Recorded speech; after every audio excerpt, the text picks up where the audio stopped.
नमस्कार, the deep dive में आपका स्वागत है। आज हम एक बड़ी दिलचस्प कहानी पर बात करने वाली हूँ। ये कहानी है 1773 से 1947 तक भारत के बनने की। लेकिन ये सिर्फ तारीखों और कानूनों की लिस्ट नहीं है। ये इस पहेली को सुलझाने की कोशिश है कि कैसे एक व्यापारिक कंपनी जो सिर्फ मुनाफा कमाने आई थी, उसे काबू में करने के लिए बनाए गए कानून धीरे धीरे दुनिया के सबसे बड़े लोकतंत्र के संविधान की नींव बन गए। ये पूरी कहानी सत्ता, नियंत्रण और राष्ट्र निर्माण की है, जो शायद योजना से ज्यादा हादसों का नतीजा थी।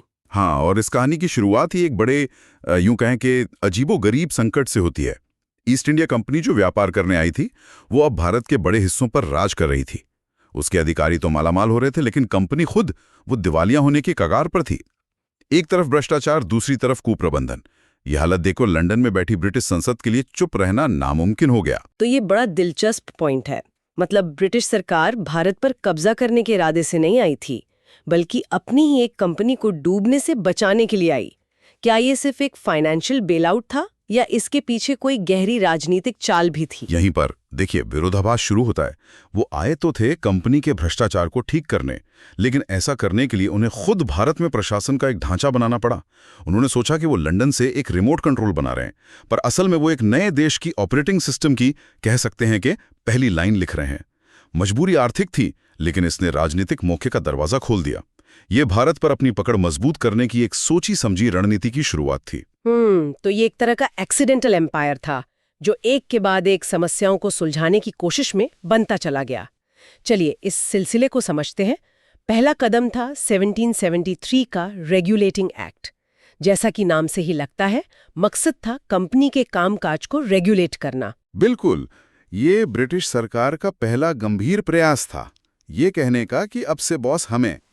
इस एक्ट ने बंगाल के गवर्नर को गवर्नर जनरल बना दिया, जिससे उसका रुतबा बढ़ गया, और उसकी मदद के लिए 4 लोगों की एक काउंसिल बना दी।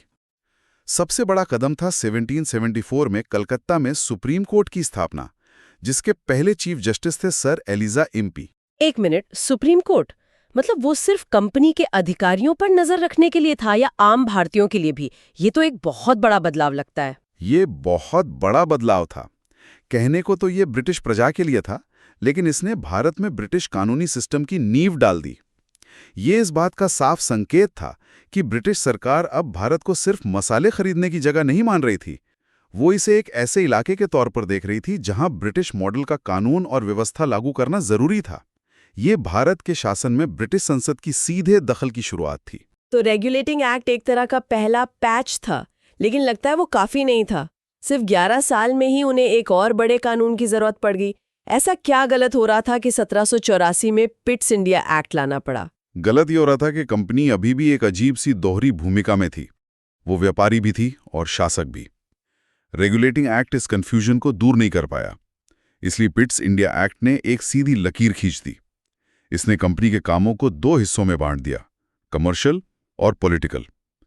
व्यापारिक मामले कंपनी के कोर्ट ऑफ डायरेक्टर्स देखते रहे, लेकिन राजनीतिक, सैनिक और राजस्व के सारे मामले वो एक नई बॉडी, बोर्ड ऑफ कंट्रोल को दे दिए गए, जो सीधे ब्रिटिश सरकार को जवाब देती थी। और इसी कानून में पहली बार कंपनी के इलाकों को ब्रिटिश पोजेशंस इन इंडिया, यानी भारत में ब्रिटिश आधिपत्य क्षेत्र कहा गया। यह सिर्फ शब्दों का खेल था या इसका कोई कानूनी असर भी था? क्या भारत में बैठा कोई अधिकारी इसे पढ़कर चौंक गया होगा कि अरे कल तक हम कंपनी के लिए काम कर रहे थे, आज साम्राज्य के लिए? बिल्कुल, ये बहुत बड़ा झटका था, खासकर कंपनी के पुराने अधिकारियों के लिए। कानूनी तौर पर अब वो एक सरकार के नुमाइंदे थे, व्यापारी नहीं।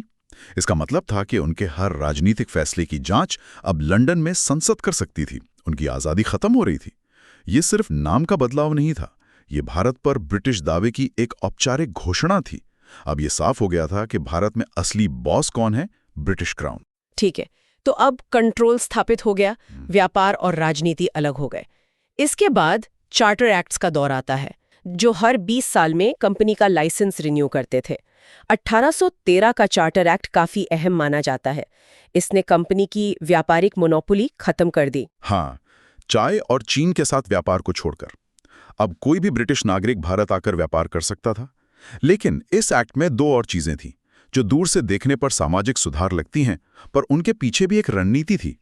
एक, ईसाई मिशनरियों को भारत में धर्म प्रचार की खुली छूट मिल गई, और दो, भारतीयों की शिक्षा के लिए पहली बार सालाना 1 लाख रुपए का बजट रखा गया। एक मिनट, मतलब 1813 से पहले मिशनरियों को भारत आने की इजाजत नहीं थी।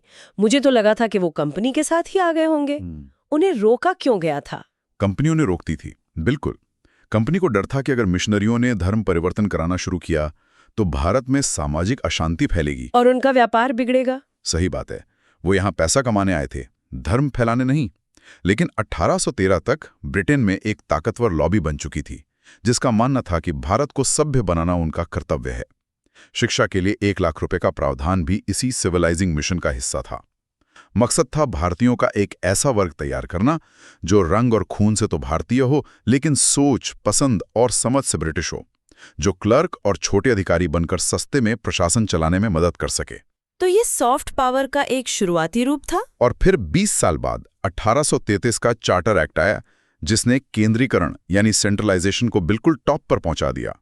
बंगाल का गवर्नर जनरल अब भारत का गवर्नर जनरल बन गया जी, और लॉर्ड विलियम बेंटिक भारत के पहले गवर्नर जनरल बने। ये सिर्फ पद का नाम बदलना नहीं था, ये पूरे भारत पर एक सेंट्रलाइज्ड ब्रिटिश राज स्थापित करने की दिशा में एक निर्णायक कदम था। अब मद्रास और बॉम्बे प्रेसिडेंसी से कानून बनाने का अधिकार भी छीन लिया गया। पूरे भारत के लिए कानून बनाने की शक्ति अब एक ही व्यक्ति, गवर्नर जनरल और उसकी काउंसिल के हाथ में आ गई। इसी एक्ट ने दास प्रथा को भी खत्म किया, जो एक अच्छा कदम था।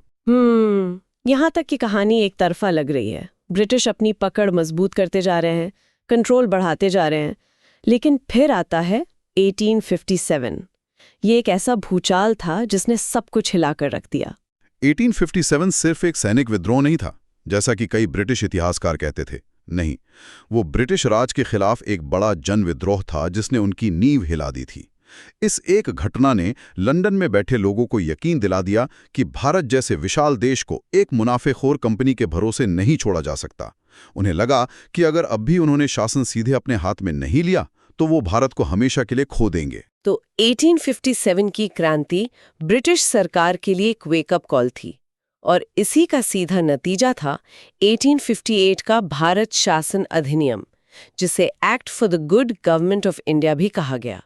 यहाँ कंपनी का राज खत्म होता है और ब्रिटिश साम्राज्य का सीधा शासन शुरू होता है। एक तरह से दुनिया का सबसे बड़ा कॉर्पोरेट टेक ओवर था। ईस्ट इंडिया कंपनी को खत्म कर दिया गया और भारत का शासन सीधे महारानी विक्टोरिया के हाथ में आ गया।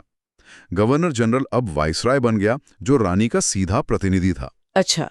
लॉर्ड कैनिंग पहले वाइसरॉय बने और लंदन में बोर्ड ऑफ कंट्रोल की जगह भारत सचिव का एक नया पद बनाया गया, जो ब्रिटिश कैबिनेट का मंत्री होता था। अब भारत की पूरी बागडोर लंदन के हाथ में थी। तो अब सत्ता पूरी तरह से ट्रांसफर हो गई। इसके बाद भारतीयों को शासन में शामिल करने की एक बहुत धीमी प्रक्रिया शुरू हुई। 1861 और 1892 के काउंसिल एक्ट्स आए, लेकिन ये सुधार कितने असली थे? क्या ये सच में भारतीयों को कोई ताकत दे रहे थे? ये सिर्फ दिखावा था। ये काफी हद तक दिखावा ही था। एक तरह से सेफ्टी वॉल बनाने की कोशिश थी, ताकि भारतीय राष्ट्रवाद के बढ़ते दबाव को थोड़ा कम किया जा सके। 1861 में वाइसरॉय की काउंसिल में कुछ भारतीयों को नॉमिनेट करने की इजाजत मिली। 1892 में बजट पर सवाल पूछने का अधिकार मिला, लेकिन वोट करने का नहीं। अच्छा। ये ऐसा था कि आपको मेन्यू देखने की इजाजत है, पर आप ऑर्डर नहीं कर सकते। असली ताकत अभी भी वाइसरॉय और लंदन के हाथ में ही थी। लेकिन इसी दौरान एक ऐसा सुधार आया जिसने आने वाले भारत पर शायद सबसे गहरा और विनाशकारी असर डाला। 1909 का मार्ले मिंटो सुधार। हाँ, ये बहुत ही खतरनाक मोड़ था। इस कानून में एक ऐसी बात थी जिसने आगे चलकर बहुत नुकसान किया। वो था मुसलमानों के लिए सेपरेट इलेक्टोरेट, यानी पृथक निर्वाचन का सिस्टम। इसका मतलब था कि मुस्लिम सीटों पर सिर्फ मुस्लिम वोटर ही वोट डाल सकते थे और मुस्लिम उम्मीदवार खड़े हो सकते थे। इसी वजह से उस वक्त के वाइसरॉय लॉर्ड मिंटो को सांप्रदायिक निर्वाचन का जनक भी कहते हैं।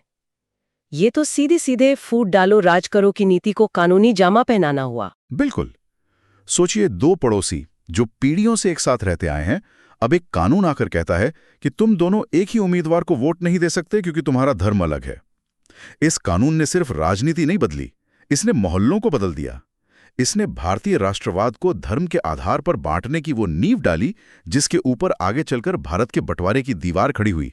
कहानी और पेचीदा होती है 1919 के मॉन्टेग्यू चेम्सफोर्ड सुधार के साथ। पहले विश्व युद्ध के बाद भारत में स्वशासन की मांग बहुत तेज हो गई थी। इसके जवाब में ब्रिटिश सरकार एक नया एक्सपेरिमेंट लेकर आई। वो एक्सपेरिमेंट था प्रांतों में द्वैध शासन यानी डायरकी का सिस्टम। सुनने में बड़ा भारी शब्द लगता है, पर असल में ये एक राजनीतिक मजाक था। इसके तहत प्रांतीय सब्जेक्ट्स को दो लिस्ट में बांटा गया, रिजर्व्ड और ट्रांसफर्ड। रिजर्व्ड लिस्ट में जरूरी विभाग थे, जैसे पुलिस, वित्त, जमीन का लगान, जो सीधे अंग्रेज गवर्नर के हाथ में थे। और ट्रांसफर्ड लिस्ट में थे शिक्षा, स्वास्थ्य, कृषि, जो भारतीय मंत्रियों को दे दिए गए। लेकिन ये सिस्टम बुरी तरह फेल क्यों हो गया? कागज पर तो ये सत्ता में भागीदारी जैसा लगता है। ये फेल होना ही था। ये ऐसा था कि भारतीय मंत्रियों से कहा गया, आप शिक्षा और स्वास्थ्य का ध्यान रखिए, स्कूल और अस्पताल चलाइए। लेकिन जब मंत्री इन कामों के लिए पैसे मांगते थे तो अंग्रेज गवर्नर कहता था, सॉरी, सारा बजट तो पुलिस और सेना के लिए रिजर्व है। मतलब जिम्मेदारी बिना अधिकार के। बिल्कुल। भारतीय मंत्री जनता के प्रति जवाबदेह थे, लेकिन उनके पास जनता के लिए कुछ करने की ताकत ही नहीं थी। और अब हम इस लंबी यात्रा के सबसे अहम पड़ाव पर पहुंचते हैं, 1935 का भारत शासन अधिनियम। इसे भारतीय संविधान का ब्लूप्रिंट भी कहा जाता है। ऐसा क्यों? क्योंकि हमारे आज के संविधान का करीब 70% ढांचा सीधे इसी कानून से लिया गया है। ये एक बहुत लंबा और डिटेल्ड दस्तावेज था। इसने पहली बार केंद्र और राज्यों के बीच शक्तियों का वैसा ही बंटवारा किया जैसा आज हम देखते हैं, यूनियन लिस्ट, प्रोविंशियल लिस्ट और कॉन्करेंट लिस्ट। इसने प्रांतों में उस बेकार से द्वैध शासन को खत्म किया और उन्हें स्वायत्तता दी। रिजर्व बैंक ऑफ इंडिया की स्थापना भी इसी कानून के तहत हुई। तो क्या ये माना जाए कि 1935 तक आते आते अंग्रेज भारत को सत्ता सौंपने के लिए तैयार हो रहे थे? तैयार तो नहीं, लेकिन मजबूर हो रहे थे। 1935 का कानून कोई तोहफा नहीं था। ये भारतीय स्वतंत्रता संग्राम के दशकों के दबाव, साइमन कमीशन के विरोध और गोलमेज सम्मेलनों का नतीजा था। ब्रिटिश समझ गए थे कि अब भारत को पुराने तरीकों से नहीं चलाया जा सकता। उन्हें एक ऐसा सिस्टम बनाना ही पड़ेगा जो कम से कम एक जिम्मेदार सरकार का दिखावा कर सके। अनजाने में उन्होंने एक ऐसा मजबूत प्रशासनिक ढांचा तैयार कर दिया जो आज़ादी के बाद भारत के बहुत काम आया। और फिर आता है इस कहानी का आखिरी अध्याय, 1947 का भारतीय स्वतंत्रता अधिनियम। इसने इस 1704 साल के सफर को उसकी मंजिल तक पहुंचाया। हाँ, इस कानून ने ब्रिटिश राज का हमेशा के लिए अंत कर दिया।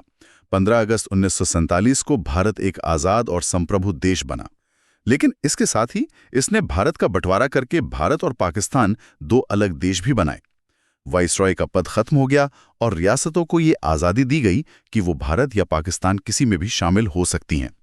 इस तरह 1773 में एक कंपनी पर नियंत्रण से शुरू हुई कहानी 1947 में दो देशों की आज़ादी पर खत्म हुई। तो ये थी एक व्यापारिक कंपनी को काबू में करने से लेकर एक राष्ट्र का संविधान बनाने तक की कहानी।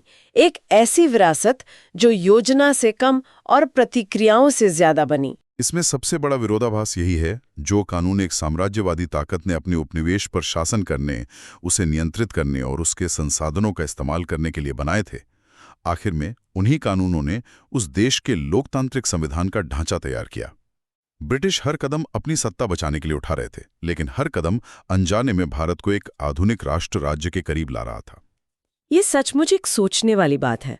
और इसी के साथ हम आज की ये बातचीत यहीं खत्म करते हैं, लेकिन श्रोताओं के लिए एक सवाल के साथ। ये पूरी कहानी शासन और कानून की प्रकृति के बारे में क्या बताती है?